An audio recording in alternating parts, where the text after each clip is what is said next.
address. There's a big statement coming in from President Trump. He says Iran can't have any nuclear weapons. He's also talked about oil, saying that he'd personally like to see the oil with the U.S., but he says he doesn't think that people of U.S. Would understand. Let's listen to some of those controversial statements that have been made by President Trump just a few moments ago.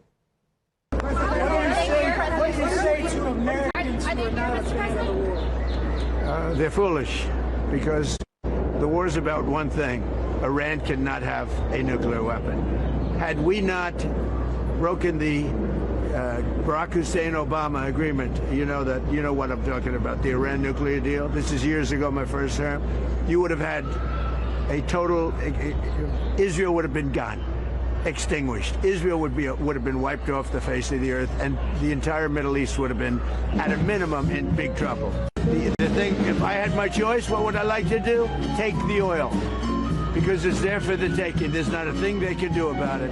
Unfortunately, the American people would like to see us come home. If it were up to me, I'd take the oil, I'd keep the oil, and would make plenty of money. All right, let's quickly open this up and take it across to our panelists. Now joining us, we have Sushant Sareen, who's a senior fellow of the ORF. We have Milad Rabbani, former Iranian diplomat, with us. Ambassador Jeffrey Gunter, former U.S. diplomat, is with us. We also have with us Burzin Wagmar, who's, of course, from the Center of Iranian Studies at SOAS. Thanks so much for joining us. And let me start with you first. Ambassador Jeffrey Gunter, we are expecting a press briefing by President Trump. What's it going to be about? President Trump, of course, saying that he'd like to have all the oil.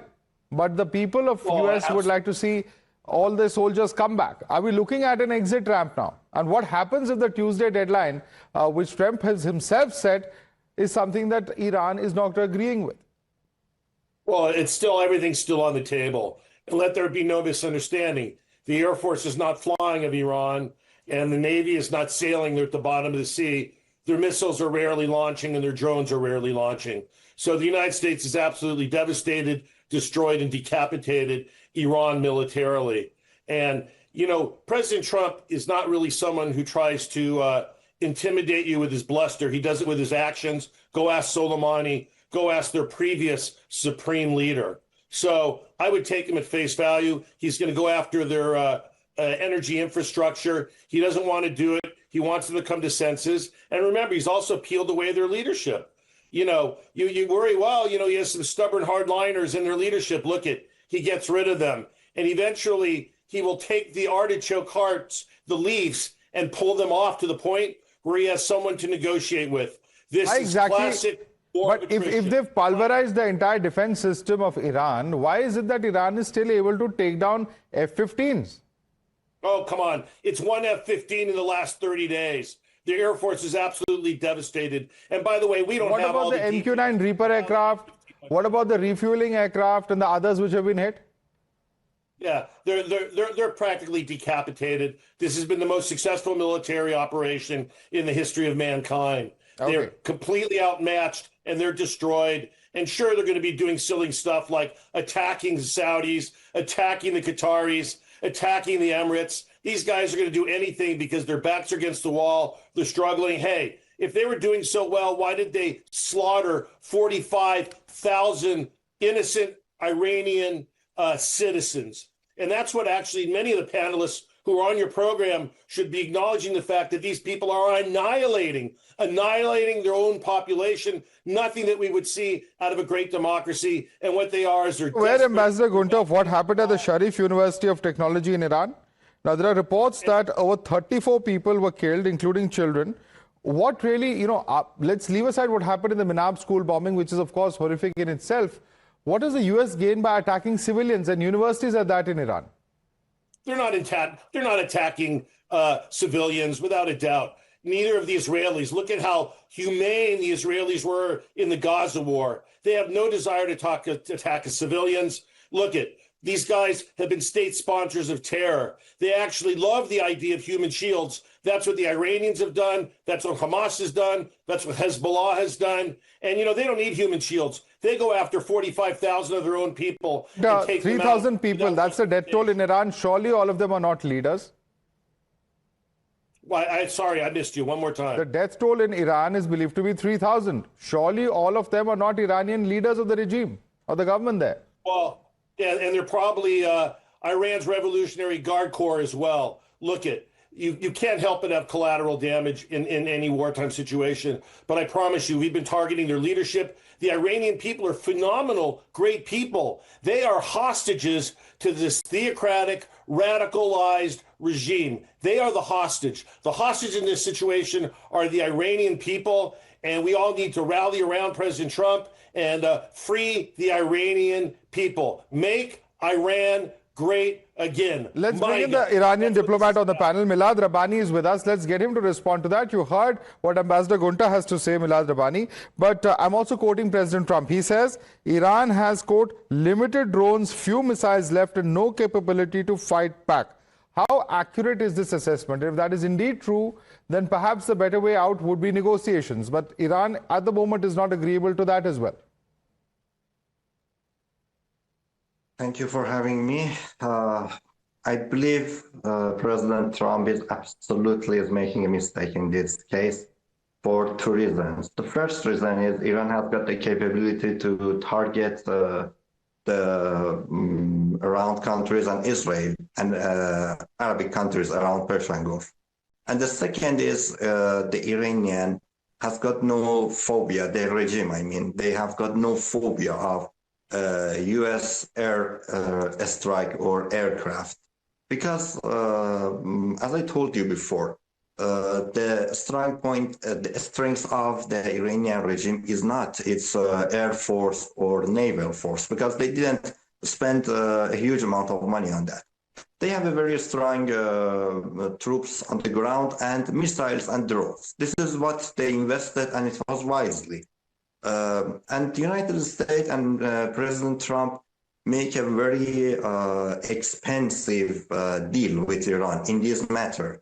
The only solution for solving Iran is not negotiations only. I believe it is overthrowing the government by the people. And the people, Iranian people, some of the Iranian people, or let's say majority of Iranian people, they are not very sad from this war because they have a hope. They don't like Trump. They don't like the U.S. Army, because now we see they are killing civilians, they are attacking a school, and they kill children. What Iranian people really makes not so sad for this happening is a hope. They have a hope for freedom. And this is what can be achieved. But Trump, as a businessman, yes, he is a businessman, and as a businessman can work in a predictable market. But I believe Trump don't know the Iranian market. The Iranian market is not, the Shia market in regime is not predictable. And at least Trump has got no mentality about that. If he had, he would never spend this huge amount of money, military, to do that. And it can be solved very easily. Let's bring in Burzin Wagmar. If it can be solved easily, what really is the issue? And the big question, all right, that's a live frame coming in fact, from Washington. We're going to hear from President Trump shortly. The briefing is just about to begin. But Burzin, I'd like to get in a quick word from you. What exactly are we looking at in terms of what is this going to be an exit ramp? Because I believe there have been similar promises of deadlines being set by President Trump on at least 7 occasions in the past. So is this then a credibility test for him? No, it's not a credibility test for him per se. But since you asked me to comment and those live pictures are coming through, someone needs to set the record straight. Sharif University of Technology, formerly known as Arya Mehr University, has been sanctioned since 2019, not just by the US, but listed on the watch list of Japan, the European Union, and Britain, because it has been active front, right, and center in assisting the International Iranian Atomic Organization, as well as the Revolutionary Guard Corps and the Defense Ministry and Intelligence in nuclear enrichment production, centrifuge research, and the like. And this goes back all the way towards the end of the war, when the IRGC first started recruiting graduates from 1987, the last year of the Iraq War. And the program built up under Rafsanjani in the early 1990s, when they got those outdated models from A.Q. Khan in Islamabad after his Pakistan visit also. So Sharif University is not just any place, a benign place that has not been targeted. And historically, we note that even Nazi universities during the Third Reich were targeted by Allied troops in bombing. So, and speaking about varsities and taking out educational establishments, I haven't seen the Iranian studies faculty at Tajrish campus, faculty of letters being bombed, but there must be a reason why the history and archaeology departments are not being targeted. So you need to put that on record as such, Madhav. Okay. Now, coming back to the question of off-ramp, as Alan Ayer rightly pointed out, the regime looks at it as an existential fight and a war of attrition because the very fact that they can survive translates for them into a sense of victory, but it's a perverse victory because it leads to the hollowing out of the state. And that is progressively happening as we speak. I mean, 7,000 Iranian personnel are practically dead. This week, or in the last 48 hours, 4 intelligence chiefs of various departments have been taken out. So yes, the second and tertiary tier of the leadership is replaced. Right. But you have to see that it's not experienced leadership that is being replaced. It's jobs being done on an ad hoc basis. And now with the South Pass gas field, which is one of its largest income earners, that is on stake, but also the Mahshahar petrochemical complex, for example, in Khuzestan province, which was targeted, that, Madhav, raked in $24 billion annually for the IRGC as revenue. There was a reason, therefore, why it was targeted. Well, but the point, Burzine, ultimately is this, that if you start destroying petrochemical facilities like this, that's going to collectively impact everybody because the price of oil is going to go up for everyone, irrespective of who's producing it. That's the bottom line. I want Sushant to come in on this because, Sushant, you know, the argument that he has given about, this particular university, the Sharif University of Technology being sanctioned, you know, the optics of attacking a university at the end of the day are not going to look very good. You can, of course, explain what the past history has been, but if it's civilians who are at the receiving end of any bombing, then that's going to carry its own weight in terms of the accountability and, you know, the impact of what the US is trying to achieve. Yes, and that is exactly what the problem is, isn't it, Madhav? That whatever the reasons for the war were, they were not sufficiently explained to anybody. And in large parts of the world, there are serious questions being raised, in large part also because of the kind of obnoxious street language which is being used at the highest quarters in the United States. When have you last heard somebody speak like this? It sounds like they're deranged, unhinged completely. They're off their rockers. They insult an entire people. They insult an entire culture. They mock a religion.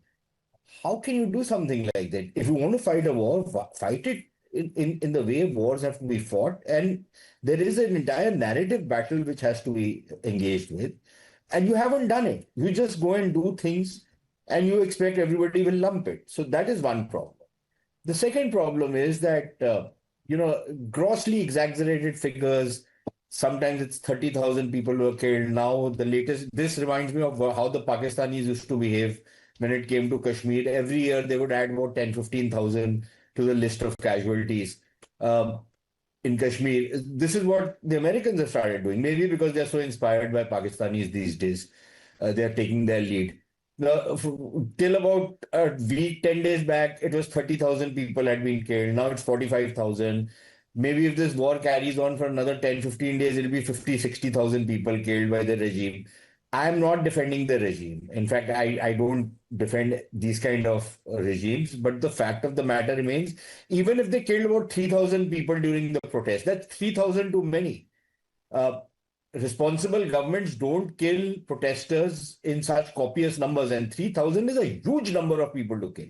So you don't need to exaggerate these figures to portray them as bad or evil or as adversaries. It's unnecessary. It actually destroys your own credibility. But the bigger problem is now when Ambassador Gunter says that, look, we have decimated them a little. You might well have. Then what is the problem? Why don't you just go and win the war? You're not winning the war, is it? That's the question. I think Ambassador Gunter should answer that. Rather than using expletives and profanities on social media, if you've actually won the war, if you've actually decimated them, then go and take over the Strait of Hormuz. What has stopped the US from doing so, Ambassador? Well, like we've all agreed, it's a complicated operation and it's a war of attrition. You peel away their leadership, you peel away their military capabilities, you peel away their ability to manufacture. And this is a war of attrition. Killing 3,000, killing 20,000, killing 45,000. If they were in such a good shape, they wouldn't be murdering their own people. And I would love to see my fellow panelists show much greater empathy for the 20 or 45,000 Iranians that have been murdered than talking about schools that are bastions for radical thought and radical processes. This is a terrorist regime led by the #1 state sponsor of terror who is trying to acquire a nuclear weapon. And just like y'all don't like Pakistan having a nuclear weapon, I got news for you. 2 of them on your doorstep would have not been a happy place. So it's been effective. We are winning. We are doing great. Ambassador Gunta, our problem with Pakistan, the least of our problems is that they have a nuclear weapon. Our problem is that they're exporting terror into India. There's a very, very different situation. Don't even try to compare it because, you know, at the end of the day, all right, Sushant wants to respond to you. Sushant. Yeah, I don't know if Ambassador Gunter has a comprehension problem. I am telling him that it's not important if 45,000 people were killed. Even if 3,000 people were killed, as the Iranians themselves I said that is 3,000 too many. No responsible government should kill people in such copious number. I don't know what his problem is. One. Secondly, the problem with the Americans is they're so drunk on their own power that they don't see reality. And the reality is, who are they negotiating with? They are negotiating with the same regime which will be very much in power and continuing to denying, as Ambassador Rabbani is saying, continue to deny the people of Iran their freedom. That is the regime which will remain in place. They are not going to be replacing that regime. They think they're on a wing and a hope and a prayer that once the ceasefire comes, once everything is settled down, once you've taken away the nuclear arsenal of Iran, this regime will fall under its own weight. And what if it doesn't? Are you going to wage war again? And how are you going to reopen the Strait of Hormuz that now that they know that they hold you by the curlies? Why would they let go of that leverage which they have? You haven't explained how you're going to get rid of that leverage which they have. Nothing which you are saying is clear. So that is where the problem comes. The whole narrative is so incoherent. It's just that we have won, we are the greatest power in the world, we have decimated them. Yes, you might have. Then why isn't this war over? Because it's a war of attrition, to my esteemed colleague, and I always appreciate his input. And we might be seeing the world in very different ways, but we are part of a great democracy.